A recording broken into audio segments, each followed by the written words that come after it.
ধন্যবাদ এবং স্বাগত জানাই আরেকটি ভিডিওতে। আজকের এই ভিডিওতে আমি কথা বলবো বয়ঃসন্ধিকালে বাচ্চাদের ভিতরে যদি মানসিক সমস্যা বা বিষণ্ণতা থাকে সেগুলো কিভাবে বোঝা যাবে।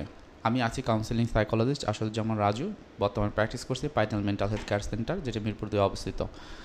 আসলে বয়ঃসন্ধিকাল ডাব্লিউএইচের মতে 9 বছর থেকে 18 বছর পর্যন্ত। আবার এই বয়ঃসন্ধিকালকেই আমরা এভাবে ভাগ করি যে 9 থেকে 12 বা 12.5 বা 13 বছর পর্যন্ত বসন্তীকাল, এবং 13-র পর যেটি হয় সেটি হলো কৈশোরকাল। এখন এই বসন্তীকালকে ইংরেজিতে পিউবার্টি এইজ বলা হয়, আবার অ্যাডোলেসেন্ট এইজটাকে কিশোর বা কৈশোরকাল বলা হয় থাকে। আপনার সন্তানের ভিতরে এই বিষণ্ণতার লক্ষণ যদি দেখা দেয়, সেক্ষেত্রে প্রথমে যে বিষয়টি আপনারা লক্ষ্য রাখবেন যে আপনার বাচ্চার ভিতরে আগ্রহ কমে গিয়েছে কিনা, অর্থাৎ সে আগে যে কাজগুলো করত সেই কাজগুলো এখন আর মন বসাতে পারছে না, আগ্রহ থাকছে না, নিজেকে উইথড্র করে নিচ্ছে। এরপর দেখবেন বেশিরভাগ সময়ে তার মন খারাপ থাকে কিনা, হয়তো মানুষের সাথে বেশি কথা বলে না, কারোর সাথে আগে যেভাবে মিশতো সেটি মেশে না, নিজে একা একা থাকে, সেটি লক্ষ্য রাখতে পারে। এরপর অনেক ক্ষেত্রে তাদের ভিতরে দেখা দিবে যে তাদের যে ওজনটি হয় অনেক বেশি বেড়ে যাবে অথবা অনেক কমে যাবে, এবং অবশ্যই এটা ডায়েটের কারণে না, তার ভিতরে যে মানসিক অশান্তি বা এই যে তার ভিতরে যে বিষণ্ণতা, সেই বিষণ্ণতা বোধের কারণেই হয় অনেক বেশি সে খাওয়া দাওয়া করবে, যার প্রেক্ষিতে ওজন বেড়ে যাবে। অনেক ক্ষেত্রে দেখা যাবে যে এই বিষণ্ণতার কারণেই তার ওজন অনেক কমে যাচ্ছে। তো এটি আমরা আশেপাশে যারা থাকে প্যারেন্টসরা বা প্যারেন্টাল ফিগার যারা থাকে তারা কিন্তু খুব সহজে বুঝতে পারে। তাদের ভিতরে ঘুমের পরিমাণ কমে যাবে বা অনেক ক্ষেত্রে বেড়ে যাবে, এটা লক্ষণীয়। আপনি দেখতে পারবেন যে আপনার সন্তান আগে যে সময় উঠতো বা যে সময় ঘুমাতে যেত সেই সময়টা ঠিক রাখছে কিনা। এরপর দেখবেন যে আপনার সন্তানের ভিতরে দ্রুত ক্লান্তিবোধ তৈরি হবে, অথবা শরীরে শক্তি নেই এটা অনুভব হবে। আপনাদের হয়তো কমপ্লেন করতে পারে, অথবা নিজে নিজেই এটা ফিল করবে এবং একা থাকার চেষ্টা করবে। দেখা দেবে আগে অনেক কিছুতে তার সিদ্ধান্ত নিতে পারতো, তার একাডেমিক পড়াশোনার যে বিষয়গুলো বা কোচিংয়ের বিষয়গুলো, অথবা তার ফিউচার প্ল্যান সম্পর্কে সে কী কী করতে হবে সেই সম্পর্কে খুব বেশি অ্যাক্টিভ ছিল, সিদ্ধান্ত নিতে পারতো। কিন্তু এখন সেই সিদ্ধান্ত নিতে পারছে না।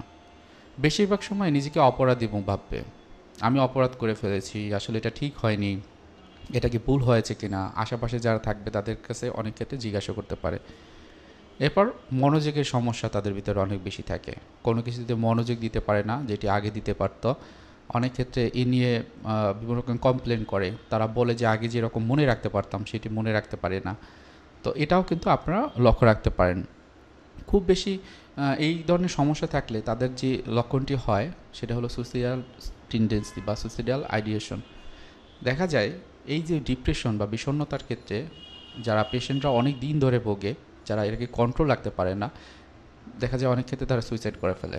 এবং লক্ষণের এই সময়টাতে তারা দেখা যায় যে তার এই যে বিভিন্ন রকমের চিন্তা, মানে মৃত্যু চিন্তা হয়, এবং অনেক ক্ষেত্রে তারা এটা প্রকাশ করে না, নিজেরা মনে রাখে, যার কারণে একটা সময় তারা কিন্তু সুইসাইড করে ফেলে।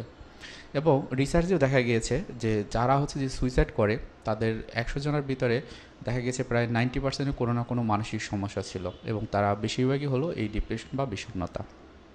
সুতরাং এই যে লক্ষণগুলোর কথা বলা হয়েছে, এই লক্ষণগুলোর মিনিমাম যদি 5টা কারো ভিতরে থাকে এবং সেইগুলো যদি 2 সপ্তাহ পর্যন্ত স্থায়ী হয়, অবশ্যই ধরে নেবেন আপনার শিশুর সে বয়স যতই হোক না কেন, 10 বছর থেকে বা 9 বছর থেকে শুরু করে 18 বছরের ভিতরে, তাহলে মনে করবেন যে তার একজন প্রফেশনাল সাহায্য দরকার হবে। আপনারা নিজেরাও কিছু বিষয় নিয়ে চেষ্টা করতে পারেন, তার মনের কথাগুলো আগে আশ্বস্ত করে যে তোমার মনটা কি কষ্ট লাগছে, তুমি কোনো একটা বিষয় নিয়ে কি বেশি বেশি ভাবছো, আমাদের কাছে শেয়ার করতে পারো, এবং তোমার কথাগুলো গোপন রাখবো। এবং সে যদি কথা বলতে চায় তার কথাগুলো শুনবেন, মনোযোগ সহকারে শুনবেন, কোনো রকমের ইন্টারাপ্ট না করে, বরং সময় নিয়ে। সে যদি কারো প্যারেন্টসদের ভিতর কোনো একজনের সাথে কথা বলতে চায়, সেই প্রথমে ইনিশিয়েটিভগুলো নিন। দরকার হলে অন্য যদি কাকে দরকার হয় সেক্ষেত্রে তার সাথে কথা বলে যে আমরা 3 জনে মিলে বা এই 4 জনে মিলে আসলে এই ব্যাপারটা নিয়ে কি কথা বলতে পারি কি না, তাকে আগে কনসার্ন নিয়ে তারপর কিন্তু এই বিষয় নিয়ে কথা বলতে পারেন। আপনারা নিজেরা যদি এটাকে ম্যানেজ করতে পারেন এবং যদি দেখেন যে এই সিমটমগুলো অনেকটাই কমে গেছে, সেক্ষেত্রে কোনো প্রফেশনাল সাহায্য আপনার দরকার হবে না, কারোর কাছে আসতে হবে না। কিন্তু এগুলো যদি প্রায় হয়, এমনটি যেমন হয়তোবা এখন নেই, আবার কিছুদিন পরে আবার হচ্ছে, সেক্ষেত্রে অবশ্যই একজন প্রফেশনাল কাউন্সিলিং সাইকোলজিস্টের কাছে আপনারা আসবেন। এই সমস্যাটি দেখবেন যে ওর ভিতরে আর থাকবে না। সো আজকে ভিডিওটি এখানেই রাখছি। কারো যদি ভালো লাগে তাহলে আমার এই চ্যানেলটি সাবস্ক্রাইব করে রাখবেন। নতুন নতুন ভিডিও যদি কোনো রিকমেন্ডেশন থাকে সেটিও করবেন, কারণ এডুকেশনাল ভিডিও আমি দেওয়ার চেষ্টা করছি মানসিক স্বাস্থ্য সম্পর্কে। সবাই ভালো থাকেন, সুস্থ থাকেন। আসসালামু আলাইকুম।